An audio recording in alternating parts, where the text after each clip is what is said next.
부장님 그 서버리스 말이 뭐 옛날부터 제가 한 몇 년 전부터 많이 듣고 있는데 이렇게 서버리스 컴퓨팅 이런 것이 이런 개념이 나오게 된 배경이 무엇입니까? 예, 그 IT라는 쪽에서 이제 그 디지털 트랜스포메이션이나 어플리케이션 현대화에 대해서 요즘은 고민을 안 할 수가 없을 것 같은데요. 이전에 이제 기업 환경의 경쟁, 그러니까 기업 환경 계속 이제 경쟁이 되면서 기존에 가지고 있던 인프라 환경이나 또 이제 업무 프로세스로는 이제 빠르게 변화하는 이런 IT 환경을 따라갈 수가 없게 되었습니다. 그래서 클라우드 환경만 보더라도 기존의 데이터 센터를 직접 구축해서 하드웨어부터 다 구축을 해서 운영을 하고 어플리케이션 개발까지 기업에서 모두 다 진행을 했다면 클라우드 개념이 들어오면서 이런 서버 부분을 이제 가상화를 하게 되고 또 이후에 이제 이 가상화한 부분을 이제 서비스로 제공하는 업체들, AWS나 뭐 애저 같은 업체들이 생기면서 그런 부분들을 많이 이제 그 업체들에게 주고 고객들은 직접 개발에만 신경을 쓰는 이제 이런 방향으로 진화를 하고 있는데요. 이런 이제 퍼블릭 클라우드를 사용하다 보면 과금에 대한 부분을 고민을 하지 않을 수가 없거든요. 그래서 사용량에 따라서 이제 퍼블릭 클라우드는 과금이 되기 때문에 예, 그 어떻게 하면 이제 조금 더 우리 프로세스가 좀 최적화되어서 시스템을 사용할 수 있을지 이런 고민에서 이제 서버리스가 시작이 됐다고 보면 좋을 것 같습니다. 아, 네. 비용 절감에서 네, 어떻게 효과적으로 이용하기 위해서. 네, 네. 서버리스는 서버 관리를 플랫폼을 제공하는 그 업체에 맡겨놓고 고객은 조금 더 비즈니스 로직에 포커스 맞추어가지고 개발하도록 만들어주는 서비스인데요. 이벤트가 발생하는 순간에 그 시스템 자원을 할당받기 때문에 평소에는 시스템 자원을 사용하지 않고요.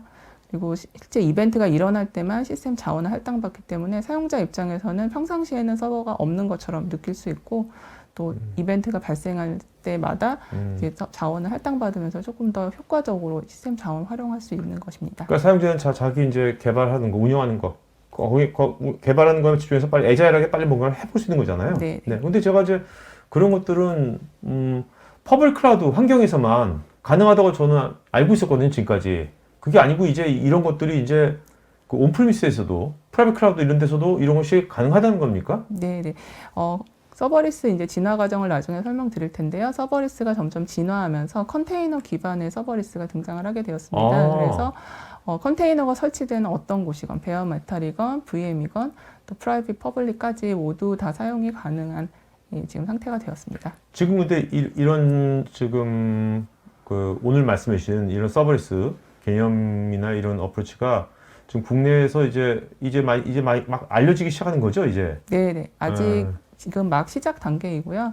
아주 이제 빠르게 검토하고 계시는 고객들도 계시고 또 아직은 이제 도입하는 게 조금 걱정스러운 분들도 계십니다. 제일 궁금한 게 이런 것 같아요. 기업에 있는 분들께서 서버리스가 분명히 다 맞는 건 아닐 거고 어떤 업무에 얘가 좀 가장 이제 최적화될 것 같은데 가장 먼저 어떤 업무가 제일 좋을까요? 서버리스를 적용하기에 이제 여러 가지 이제 업무들이 있겠지만 기업에서 검토 가능한 이제 부분들이 몇 가지가 있는데요. 일단 마케팅 이벤트 같은 거 준비를 하실 때 트래픽을 예측을 할 수가 없잖아요. 그렇죠. 뭐 들어올 예상만큼 계속 서버를 증설할 수 없기 때문에 그런 업무가 있다면 일단 서버리스로 구현을 해서 필요할 때만 자원을 할당받는 경우 가능할 것 같고요. 또는 이제 예정되어 있는 배치 작업들.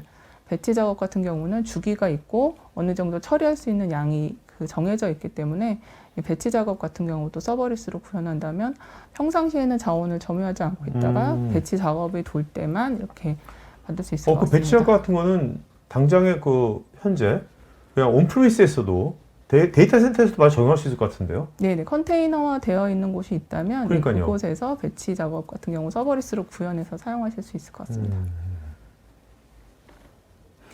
네, 서버리스를 적용할 수 있는 업무하고 또 모든 업무에 다 서버리스가 적용이 되는 것은 아니기 때문에 살펴보면 보통 이제 데이터 처리를 하기 위해서 많은 이제 그 리소스가 필요한 경우, 멀티미디어 같은 경우도 예가 될 수 있겠는데요. 뭐 사진이라든가 영상 같은 경우 번안하는 작업들은 자원이 많이 필요하거든요. 이런 것들을 항상 이제 어딘가에 서버를 점유하고 사용하는 것보다는 필요한 순간 요청이 들어올 때 이런 부분들 자원 받아서 할당하는 업무에 가능할 것 같고요. 반대로 이제 적용이 좀 어려운 업무는 기존의 이제 저희 레가시 업무들 중에서 이 업무는 반드시 실시간으로 처리를 해야 된다. 음. 그리고 굉장히 긴 단계로 진행이 되지만 단계를 쪼개서 진행하기는 어려운 그런 업무들에는 서버리스를 적용하기 좀 어려울 것 같고요. 뭔가 회사의 어떤 기간계 업무 같은 것들이 그럴 수 있을 수 네, 있겠네요. 코어 업무라던가 네네. 반드시 그 트랜잭션 보장이 돼야 되는 그런 업무들은 조금 어려울 것 같습니다. 보통 이제 서버리스 업무는 비동기로 많이 이제 네. 구현이 되기 때문에. 근데 제가 이제 서버리스 관련된 것을 이렇게 뭐 검색해 보면 어떻게 나오면 그 서버리스에서 콜드 스타트 같은 것들이 좀 이렇게 그런 걸 잘 고려해야 된다는 문항이 나오거든요. 그게 무슨 말이죠?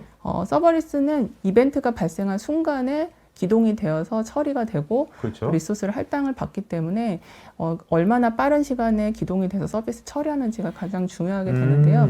기존에 저희 이제 업무들 기본적으로 뭐 개발이 되어서 로딩이 되는 경우에는 미리 띄워놓고 메모리에 올려놓고 사용하는 경우들이 많이 있기 때문에 이게 이제 과연 서버리스로 적용을 했을 때도 그만한 속도가 날 수 있을까 이런 부분들을 우려를 할 수 있을 것 같습니다. 네네.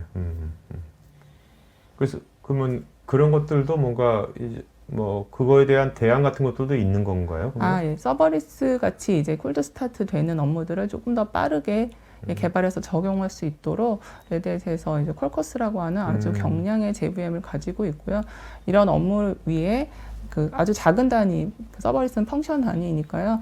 이런 펑션들을 올려서 기동하게 되면 기존에 기동된 그 속도보다는 훨씬 빠르게 적용이 될 수 있겠습니다. 두 개 모두 컨테이너로 구현이 되어 있는 그 시스템에서 하나는 서버리스를 적용한 경우, 한 개는 서버리스를 적용하지 않은 경우입니다. 왼쪽 편부터 먼저 보면 서버리스를 적용하지 않은 경우에 그 기본적으로 컨테이너가 떠 있으면서 점유하고 있는 부분이 있고요. 요청에 따라서 시스템을 사용을 하다가 내가 정해놓은 컨테이너 이상의 요청이 들어온 경우에는 서비스가 지연이 되거나 비즈니스에 손실이 발생할 수 있겠고요. 오른쪽을 보면 서버리스 적용한 경우에는 초반에는 시스템 사용이 없다가 서비스가 올라가는 요청이 들어오는 순간 이제 리소스를 같이 사용하는 경우를 이제 볼 수 있습니다. 그래서 퍼블릭 클라우드에 구현한 경우에는 이 부분은 바로 비용하고 연결이 되고요.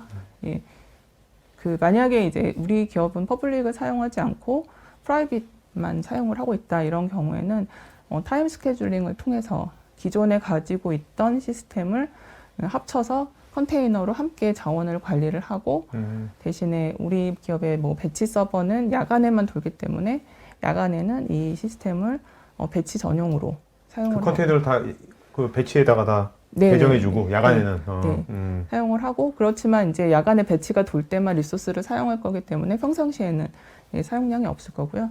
또 낮 시간에 특정 시간대에 마케팅 이벤트를 한다 하는 경우에는 낮 시간에 마케팅에서 이제 그 서버들을 함께 사용할 수 있는 이런 식으로 운영을 하실 수 있을 것 같습니다. 그러니까 기업이 다양한 활동들을 하고 있지만 기업의 활동들이라는 건 어느 정도 지금 말씀하신 것처럼 예측 가능한 것도 있잖아요. 어느 정도. 네.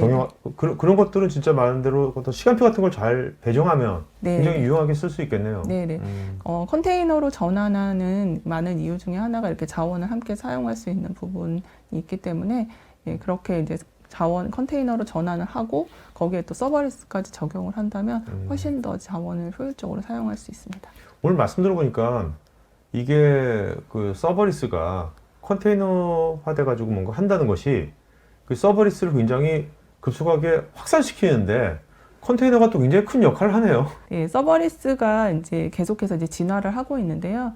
말씀하셨던 제일 처음에 등장했던 것이 AWS 람다인데 AWS는 사용한 만큼 과금이 되기 때문에 사실 굉장히 관심을 많이 받았고 또 구현도 많이 되었었고요.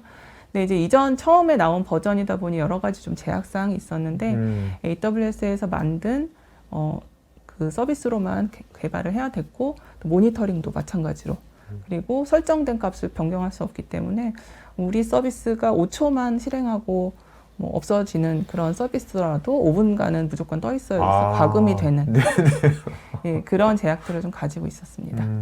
그 이후에 이제 컨테이너가 나오면서 컨테이너 기반의 서버리스인 K네이티브라고 하는 프로젝트가 오픈소스 진영에 생기게 되었고요. 그러면 K네이티브 저게 어떤 서버리스 컨테이너의 개념입니까, 네, 저게? 컨테이너 기반의 서버리스를 그래서 유명하구나, 저 K네이티브가. 네, 네. 제가 서버리스 치면 꼭 나오더라고요, K네이티브가. K네이티브는 컨테이너 기반으로 동작을 하기 때문에 앞서서 설명드렸던 AWS 람다의 제약사항들을 많이 이제 극복한 부분이 있는데요. 컨테이너의 특징이 어디에나 이식이 가능한 특징이 있잖아요. 그래서 베어메탈부터 VM 그리고 뭐 프라이빗, 퍼블릭, 클라우드에 모두 다 사용이 가능해서 어디 한 군데에 배포가 되었다면 우리 기업에 필요한 다른 인프라에도 동일한 환경들을 제공할 수 있다는 특징을 가지고 있고 그리고 컨테이너는 오토 스케일 아웃 인이 그렇죠. 가능하잖아요. 그래서 필요한 순간에 빠르게 증가했다가 또 필요가 없는 경우에는 이제 제로로 만들어서 이제 하는 부분도 커스텀하게 우리 기업에 맞는 이제 환경으로 조정이 가능합니다. 말씀 들어보니까 컨테이너의 속성하고 서버리스하고 딱 맞는 것 같은데, 궁합이 잘 맞는 것 같은데요? 네, K네이티브가 그 컨테이너의 속성을 잘 이어받아서 만들어진 그 서비스입니다. 네네. 예, 이렇게 이제 그 컨테이너 기반으로 1.5세대가 만들어졌는데 기존에 이제 기업이 사용하던 레가시 환경에서는 서버리스가 구현이 되어 있지 않잖아요.